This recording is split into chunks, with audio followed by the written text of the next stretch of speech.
Buddy, thank you for joining us. We've got Rabbi David Kaufman. Before she got your picture up was much better than this. It was just a black screen. Oh, thanks, buddy. It was great. We're just going to come in hot. Great. We're just shots already. We're 10 minutes in. This is what happens. This is why we can't. The rabbi was on you during the intermission. He absolutely was. This is wonderful. This is why we can't have, why we don't have guests, because they never want to come back. We don't have nice guests. We are not professional. I'm wearing a blazer, and I still can't get any respect from you two. All right. Hey, I'm wearing the presidential regalia of old fat Manistan. So this is as high end as this show gets. Well, I appreciate that. The president. So we're talking about the Iran deal, and we're talking about some of the issues with it. Now, you mentioned that the deal needs some help. Now, maybe for the folks that haven't listened, or that there are things about the deal that maybe that need to be fixed before it goes into effect. Yeah, I mean, so I was saying that there need to be. There's no penalty other than the death penalty, basically, and so you need to have sanctions. And snapback sanctions are a whole other issue. There need to be the snapback of sanctions needs to be discussed because, according to the JCPOA, it's not really snapback. Any agreements that are done while the agreement is in force are automatically okay. They don't get taken away.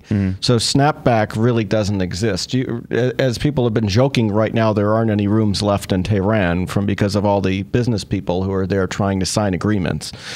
So you're going to have tons of agreements signed right away that aren't going to be snapback no matter what happens. But the bigger problem is, Iran's limited to X amount of enriched uranium. What happens if they have more?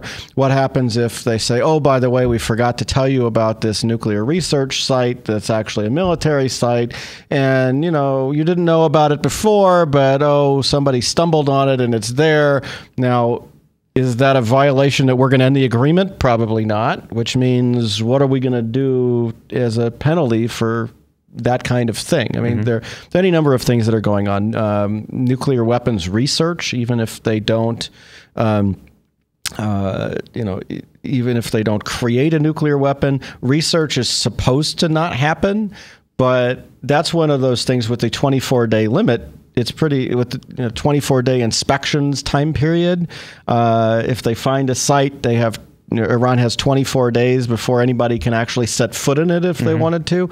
Well, for nuclear weapons research, unless you're doing something that's got all kinds of radioactive material that's going to be evidence, you could easily clear out a research facility, especially if it's mostly computers and things like that. And even the radioactive evidence, say, yes, there will be trace amount evidence left over at a facility, but are we really going to end the agreement if we find trace evidence somewhere? Couldn't Iran just say, oh, it was long ago, we didn't bother to mention it, So there needs to be something there having to do with lesser penalties than just the death penalty. There are a number of other things that are of concern. Obviously, the end of the arms embargo is going to be a big problem. It's already going to impact a large number of things in the region. If Iran can acquire better weapons, then other countries in the region are going to need better weapons to maintain a balance against Iran. Iran will be able to supply better weapons to its proxies in the region, so we'll have to be much more aware of how we deal with Hezbollah, how we deal with the Houthis in Yemen, how we deal with Hamas and all kinds of other groups.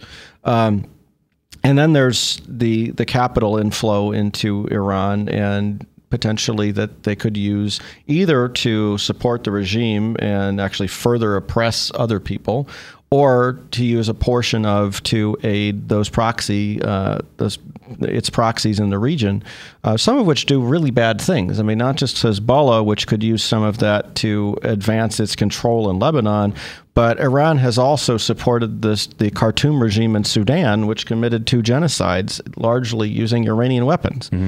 So there are a lot of things that are problematic, most of which, as I've been pointing out to people, are really beyond just the nuclear weapons program related stuff.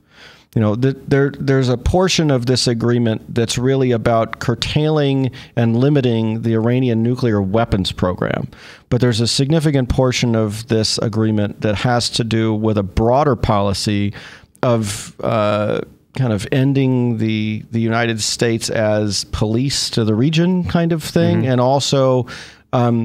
So the way I look at this agreement, there are really three agendas going on in this agreement, and three goals for the administration, not just one.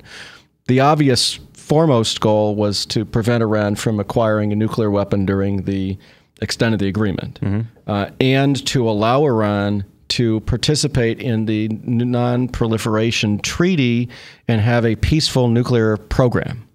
Right. This is something that the Obama administration has talked about. The president has talked about specifically since 2009. He even mentioned the fact that peaceful nuclear power is okay, and anybody who signed on to the agreement should have access to that. So enforcing the non-proliferation treaties requirements has been a goal of this.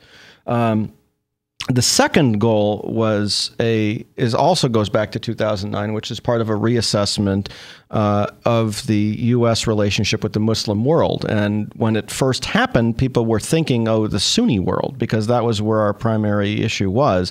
But it really was the whole Muslim world, not just the Sunni world, and it included Iran. And the third agenda then was to specifically try to reach out to what we've been calling over the past few years kind of rogue regimes that have caused us problems, that we've had sanctions on and embargoes and all of that stuff. Cuba falls into that category, and Iran certainly falls into that category. And the idea basically is that if we improve their financial situation and improve contacts with them and interact with them, and Europe gets to interact with them, that eventually those regimes will soften, and the relationship between the United States and those regimes will get better. So there's a portion of there's a part of this agreement that is a desire actually to end the sanctions on Iran in order to put money into the Iranian economy and build a relationship between Iran and the West and Iran and the United States specifically. So with those three goals, some of the concerns that those of us who look at the Iranian JCPOA, the Joint Comprehensive Plan of Action, dealing with Iran's nuclear weapons program, some of the concerns we have are really with those other two goals. They really have to do with why are we not insisting that Iran changes behavior before we give them all this money? Why are we not insisting on humanitarian changes? Why are we not insisting on the release of U.S. hostages? Why don't we space out the sanctions relief over a period of time and make sure that they use that money for things that are okay with us instead of supplying the enemies of our friends, things like that. And the way I look at it is that's really connected to those other two agendas, which is why when people object to those things, the Obama administration says, well, wait a minute, that's part of our broader agenda. And here's our plan to deal with that. And I think it softens the blow and strengthens their argument for allies in the Democratic Party when they say this is just part of our broader agenda. All right. No, doesn't work on the Republican side, as you're about to hear. Well, we're going to be back right after this break. We want to thank Rabbi Kaufman for coming on to our show tonight. We're always glad to have him on. The guy's smart.